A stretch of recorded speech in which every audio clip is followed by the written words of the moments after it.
Hey everyone, welcome to our lesson. We are going to be continuing on with argument this week, and we're going to be focusing on how to evaluate a piece of evidence.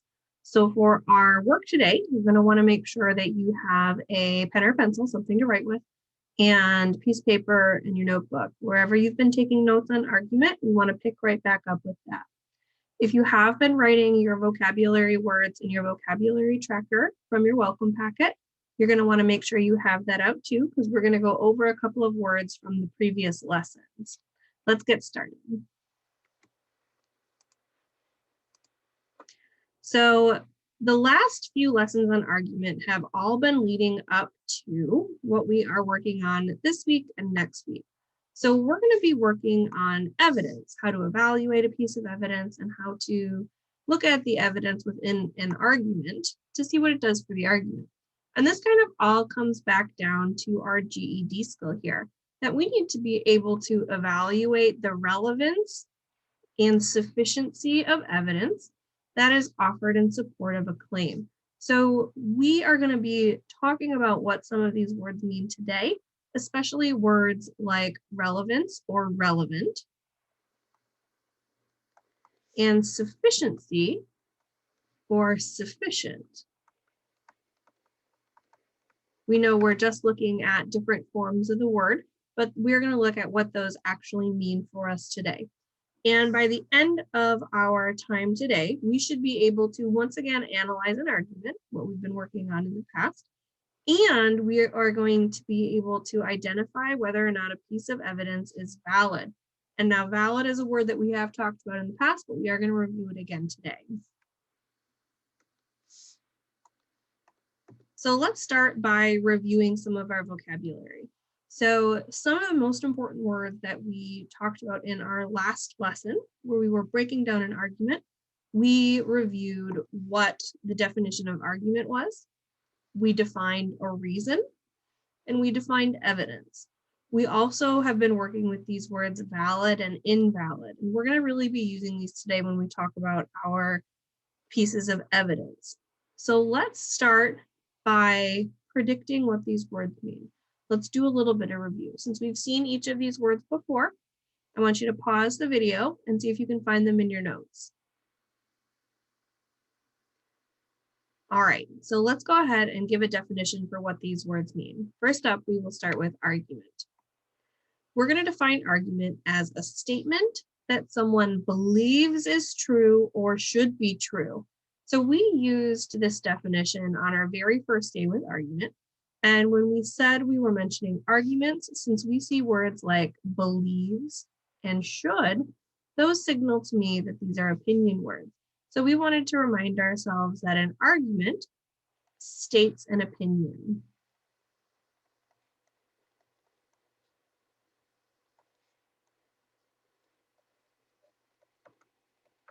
We also know that for every side of the argument that you also have the opposite side. So we also have counter arguments. And we just said that a counter argument is the opposite side of the argument. So if I say something like, everyone should volunteer, the opposite of that argument is that people do not need to volunteer, or the counter argument. So we know that we have those two sides there. How about reason? What did we say a reason was? Well, when we defined it, we are going to say that a reason is why the author believes they are correct.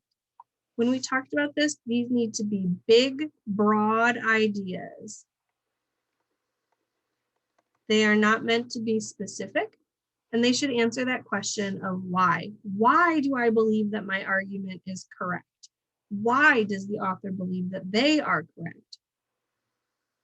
We said that when we are looking for reasons, depending on how long your piece of writing is, you may have anywhere from 1 to 4 reasons of support. So if we are reading something small, you're probably only going to see 1 or 2 reasons. But if you're reading something longer, you may see more reasons, anywhere up to 3, 4, 5 reasons.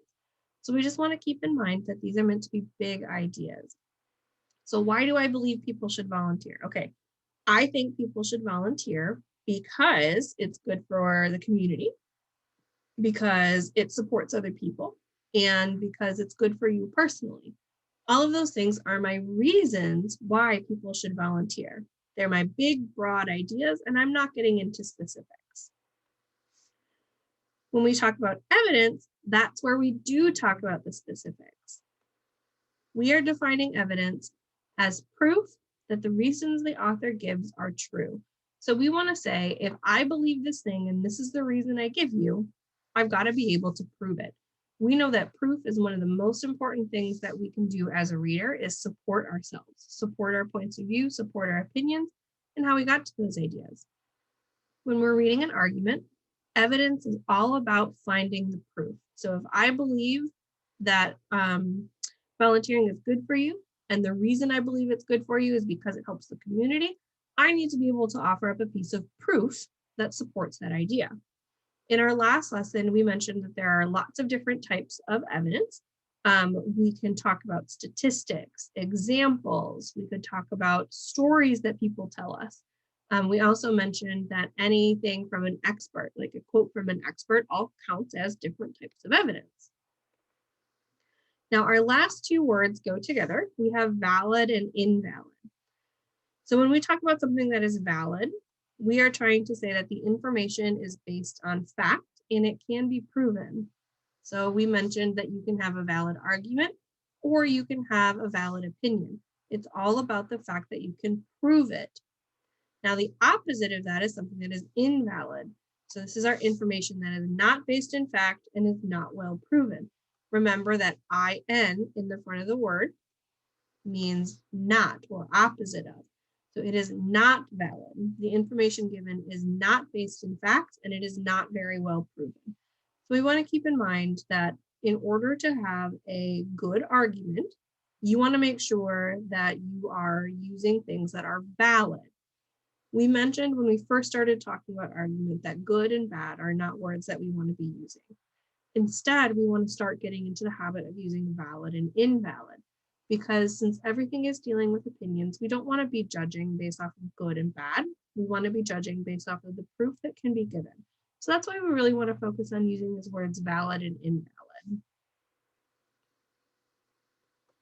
And if you want to go over any of these words a little more in depth, I really recommend you go back and check out the videos about what is an argument, how we define an argument, and how to break down an argument and how we look for the pieces of argument. We go into a little more depth with that. All right, so let's talk specifically about evidence.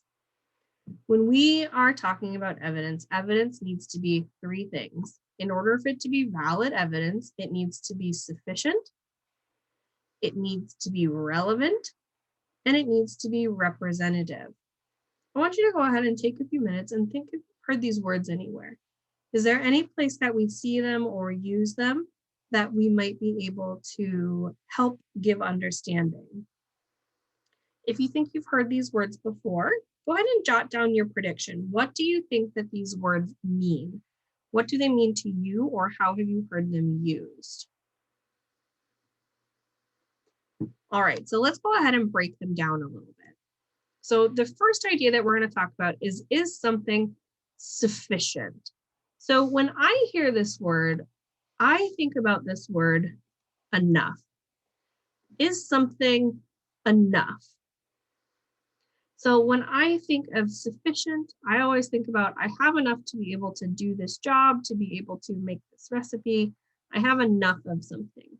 So when we are talking about baking, for instance, if I have a recipe that calls for olive oil and I measure out my olive oil and I have enough and I have some left over, I have a sufficient amount, enough for what I'm doing and a little bit extra. So if we take this idea and we apply it to evidence, what we're really asking is my evidence sufficient? Is my evidence enough? So what this really means for us, we have two questions we can ask that help us to understand what sufficient evidence looks like. First, we want to say, is there enough evidence to support the reason and the argument? Is there enough evidence to support the reason and the argument? Did they give me one piece of evidence, or have they given me a lot of evidence, that all of which helps to prove the idea.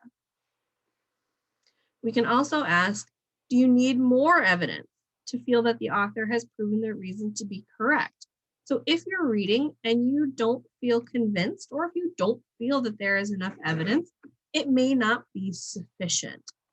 So what we're looking for is the ability to read a person's argument and say, there is enough here. I feel like I understand. I feel like they have explained their point of view, and they have given me enough evidence to prove that point of view. So when it comes down to it, we want to ask, is the evidence sufficient? Is it enough? The second question we ask ourselves is something relevant? So we talked a little bit last week about what relevant meant.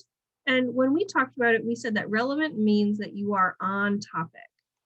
In our last lesson, we did some practices with a reading about chocolate milk, where we read about the nutrients given in chocolate milk and how they're good for your body. Everything in that reading was about chocolate milk. So all of the information, reasons, and evidence that were provided to me were relevant because they were on topic. If I had started to give information about how soda is not good for you, that is information that is irrelevant, or the opposite of relevant. It is not on topic. It does not matter what soda does to my body, because I'm not talking about soda. I am talking about milk. So we wanted to make sure that when you read someone's argument, you are looking for information that stays on topic. So how do we do that? What does this really mean? Well, we really want to ask ourselves, is this about the point the author wants to prove? So is this about what they're talking about?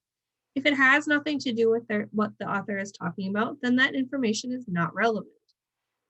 We can also say, when we're talking about relevant evidence, we want to ask, does the author go off on a tangent? So this is a phrase that you may or may not have heard before, to go off on a tangent. Tangent is actually a math word. So what you want to imagine is that if you're telling a story, generally your stories move in a pretty straight line. We start at the beginning and we move to the end.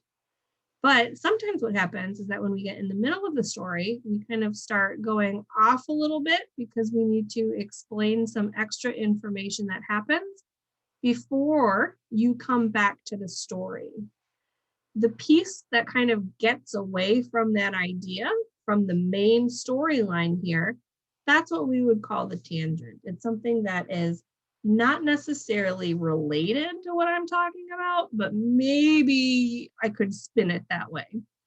We don't want to read arguments where authors go off on a tangent. We want them to be as straightforward with their argument as possible. We don't want to see any extra information or any needless information. They need to be staying on the topic. So when we ask this, if we want to break this down even more, we can say, did the author provide facts that don't have anything to do with the argument that they're trying to make? If you give me information about stuff that is not in your argument, it is irrelevant and it does not matter. So far, we know that to be good evidence, it needs to be sufficient. There needs to be enough of it, and it needs to be relevant. It needs to stay on topic with what you're talking about. Lastly, good evidence needs to be representative. Now, where have we heard this word representative before? When I think about it, I think about a couple of things. I think about my representation. So representation meaning my lawyer. Maybe I have to go to court, so I hire a representative. And it also makes me think about my legislative representative. So my representative in the government. So someone who is in the House of Representatives.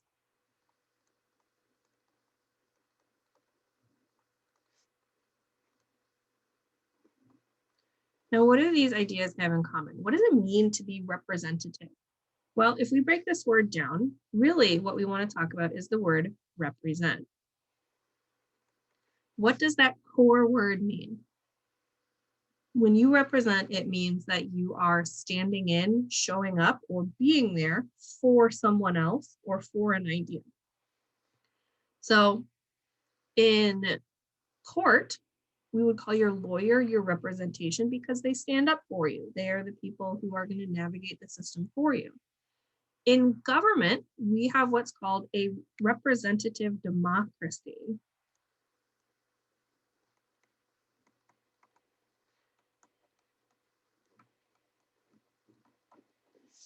A representative democracy means that we are electing the people to stand in for us. Another type of democracy that can be seen throughout the world is what's called a direct democracy.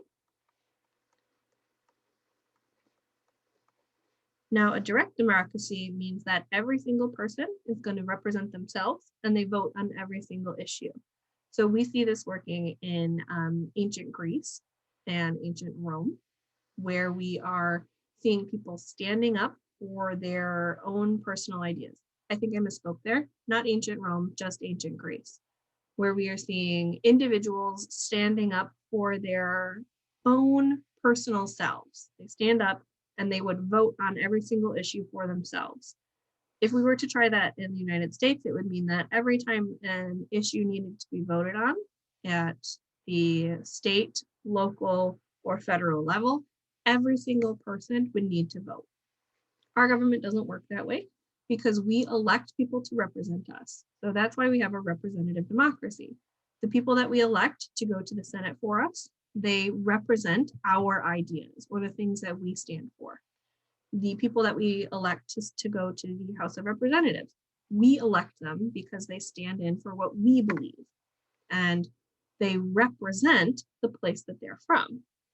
So how do we take this whole idea and apply it to evidence?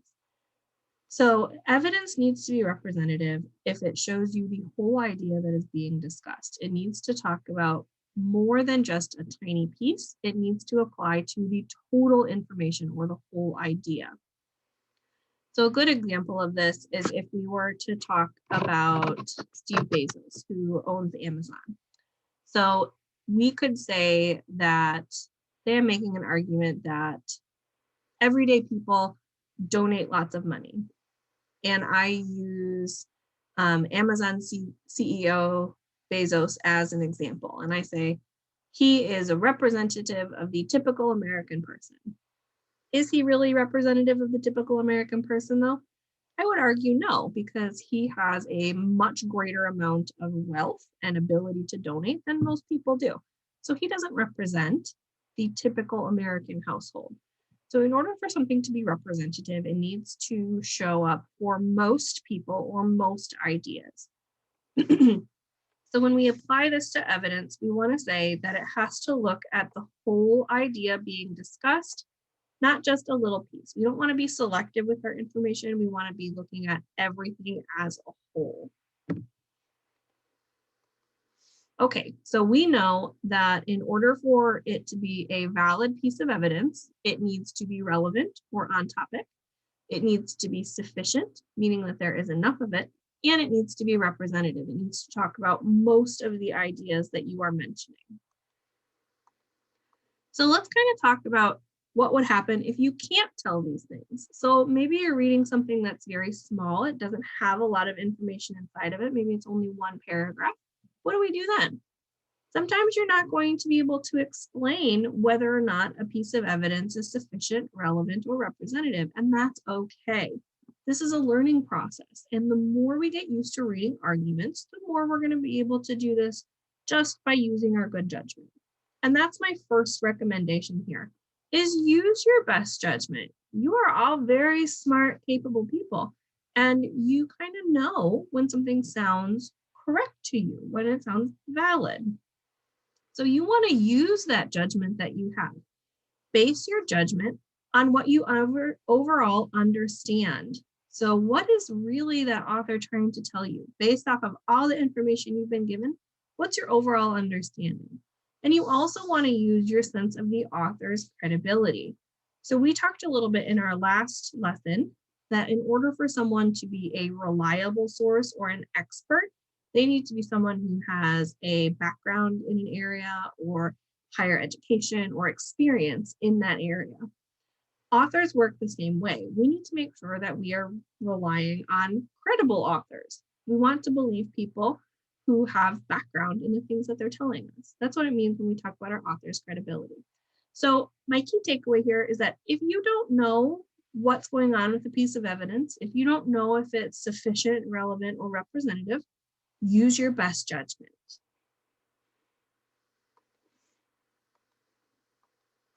So let's talk for a few minutes about a valid piece of evidence.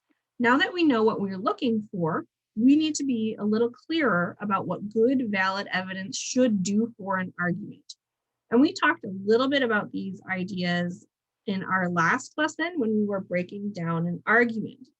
So what we want to remember is that good evidence should be both factual and relevant.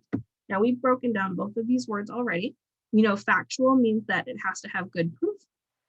And in order for it to be relevant, it needs to be on topic. Good, valid evidence should also come from reliable sources. We mentioned that reliable sources are people that are experts in their fields. They are people that you listen to because you know that they're going to tell you reliable information. So for example, in our last lesson, I brought up the fact that I am an expert in my field because I have been doing this for a very long time, because I have a background in this area, and because I have a higher degree in this area. So I'm a reliable source when it comes to anything relating to English language or grammar. I am not a reliable source when it comes to mechanic work. I don't have a background in it. I don't have any expertise in it. So I would not be considered a reliable source for that topic. Make sure you're evaluating where the information comes from. They need to be coming from reliable people. And lastly, we know that evidence needs to be up to date, unbiased, and objective. So let's really quickly run through with what those words mean. Up to date means that the information is current. We know that things change over time, and we want to be using the information that is as close to current as possible. So if you have the opportunity to check the evidence, check to see if it is current and up to date. Secondly, it should be unbiased. So we've talked about this word bias in the past. And if something is unbiased, what we are meaning is that it is impartial. You are not looking at one side or the other. And we're going to say that no prejudices can be seen.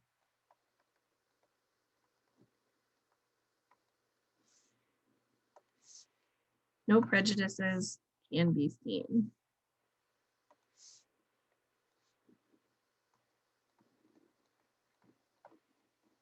So really what we're trying to say there is that in order for it to be unbiased, I should not be letting any of my pre-thoughts about something get in the way, and I shouldn't be leaning one way or the other. I should be impartial, not looking at one side versus the other. And lastly, a good piece of evidence needs to be objective.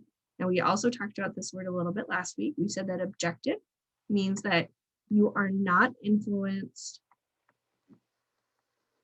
by personal feelings.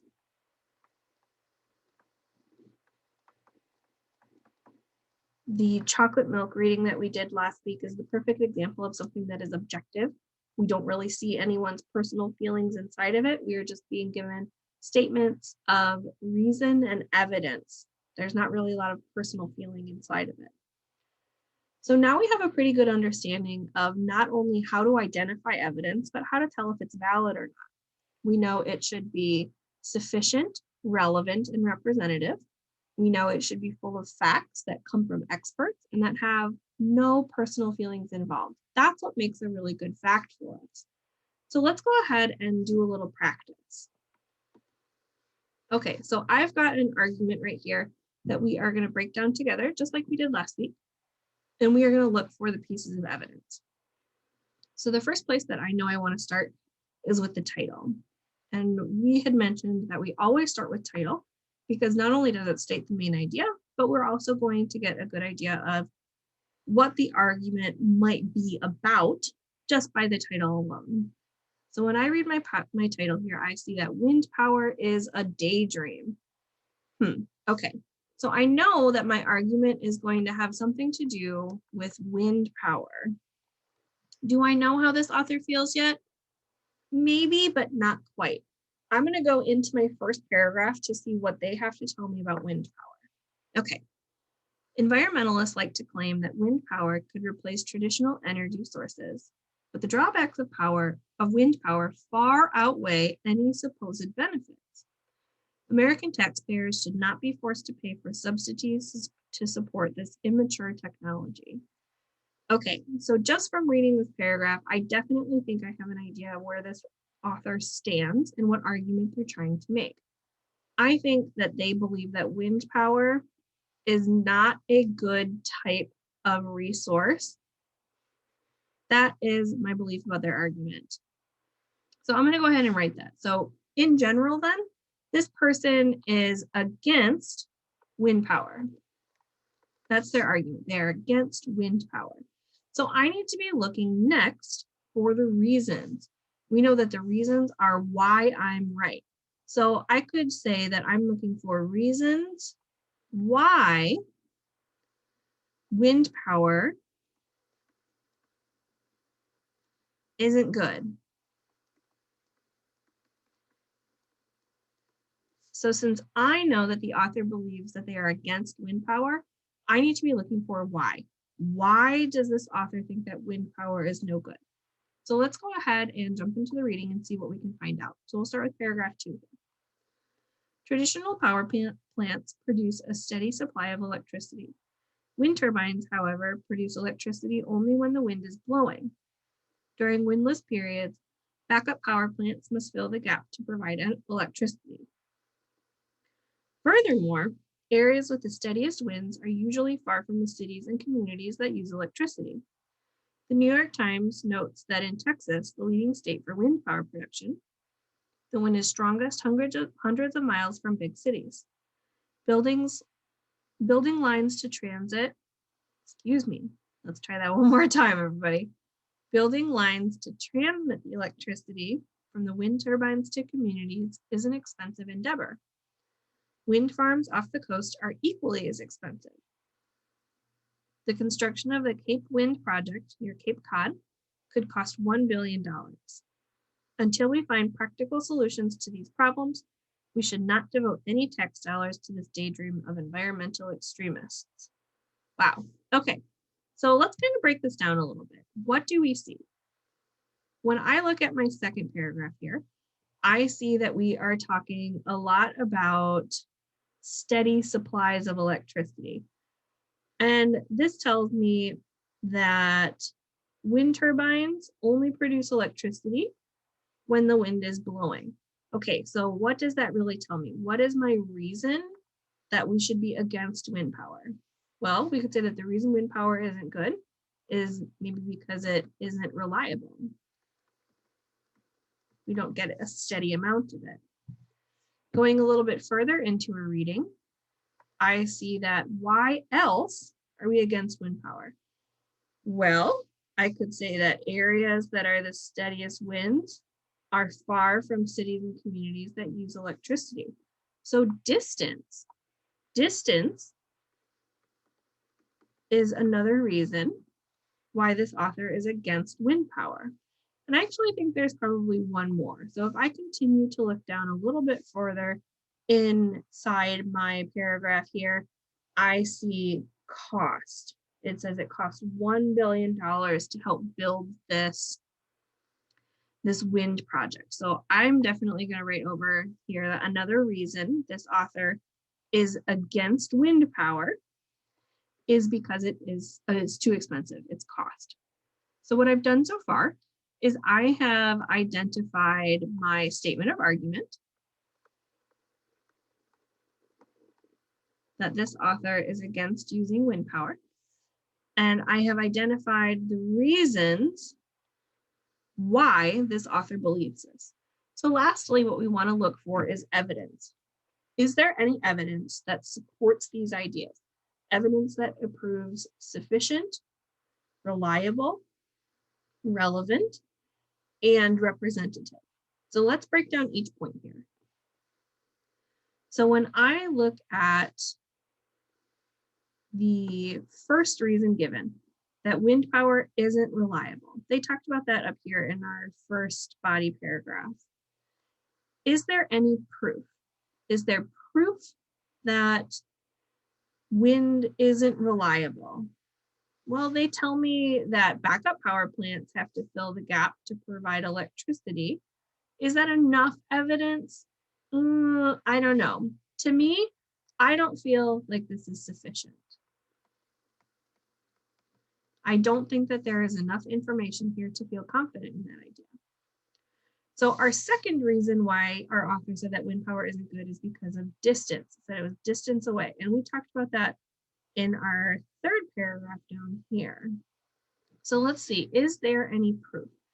Is there anything that proves to me that the areas with the wind are far away, excuse me, from the areas that use electricity? I definitely think so.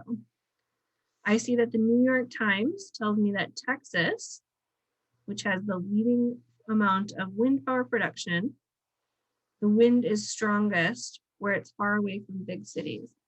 Since we are using information that comes from the New York Times, this to me feels like an expert source, a reliable source, someone whose information I trust. So I think we've got a pretty good idea here for distance. That's a pretty good piece of evidence. Lastly, we had cost. Now, cost came at the very end of our paragraph down here. We said it was expensive. And we said that the Cape Wind project could cost $1 billion. Is there proof? Do we have enough proof here to explain that? Again, I'm not really sure that I have enough proof for this. So I think this argument started off okay. But when I look, I really only have one reason that has sufficient evidence, that has enough evidence that I feel is relevant to the topic and is helpful for the argument. So now that we've broken down our argument a little bit, let's go ahead and check out some questions. I've got 2 questions we're going to look at. All right, number 1, my first question asks, which detail is valid evidence that supports the author's claim? Now, when we see questions like this, what we want to remember is that claim just means the author's argument. Claim means argument in these questions. So I am looking for a valid piece of evidence, something that is true and provable based off of my reading passage that we did. And that reading passage is up here on the upper left if you want to look back at it. Pause the video, select your answer, and think about why you think that's the correct answer. If you need to go back into the reading, check it out on the upper left-hand side here. All right, so when I look at this question here, there are a couple of things that stand out to me. First is that I'm looking for a valid piece of evidence. So it's got to be something factual that I can support. And secondly, it's got to support the argument that this author is making. So I've got 4 options here. A, which says that environmentalists like to claim that wind power could replace traditional energy sources. B, tax dollars support subsidies for development of wind power. C, wind power is an immature technology. Or D, the New York Times notes that in Texas, the wind is strongest hundreds of miles from big cities. Okay, so when we looked at our reading over here, we had said that this author is against using wind power. So because they're against using wind powers, I actually don't think that A or B are good pieces of evidence because neither A or B really support the idea that we shouldn't be using wind power. They actually kind of work the opposite way. So that leaves me with C and D. Remember that we're looking for the valid piece of evidence, the best piece of evidence, meaning that it has to be something that I could prove pretty easily. Since it has to be something that I can prove pretty easily, my answer is going to be D, because this comes from a reliable source that I feel like I could prove. I don't really have enough in this passage to be able to prove that wind power is an immature technology. I can't really prove that from what I've been given. So my answer has to be D.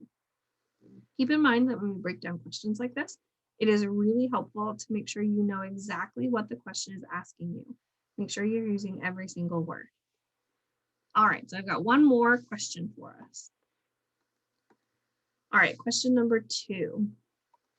Question number 2 asks, which type of evidence would most strengthen the claim that the drawbacks of wind power outweigh the benefits? So again, remember that when we see claim like that, we are looking at a statement of argument. So what is this question really asking? We want to know which evidence below would most strengthen the argument. And the argument that we know is being made is that wind power's drawbacks outweigh its benefits. So its bad things are worse than its good things. Take a minute, pause the video, check out the options below and see which one you think best strengthens the argument.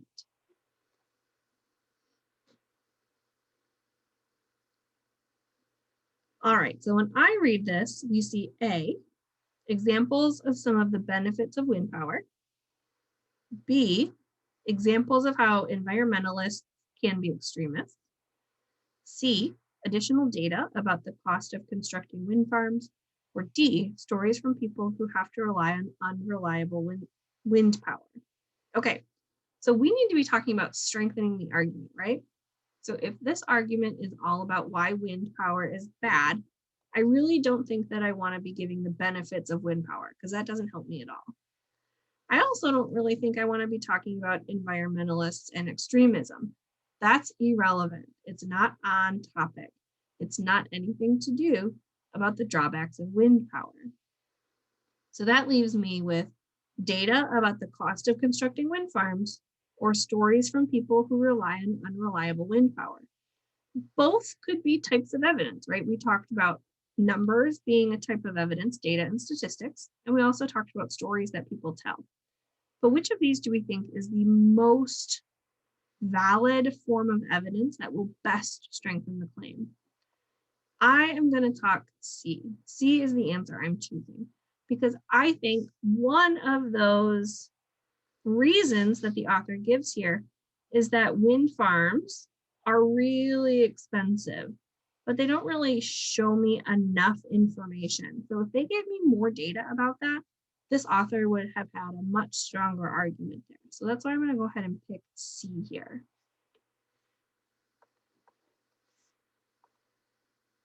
All right, everybody. So we have gone through what makes a valid piece of evidence, and we've kind of talked about how we evaluate a piece of evidence to see if it has enough to it to prove the reason and the argument that an author is making. Your homework practices some of these same things, where we'll be reading an argument and looking to find not only the evidence, but decide whether or not that evidence is valid. So as always, if you have any questions or need any help, you can always send me a remind message, send me an email, or give me a call, and I'll be happy to help. All right, good luck, everyone, and I'll see you next time.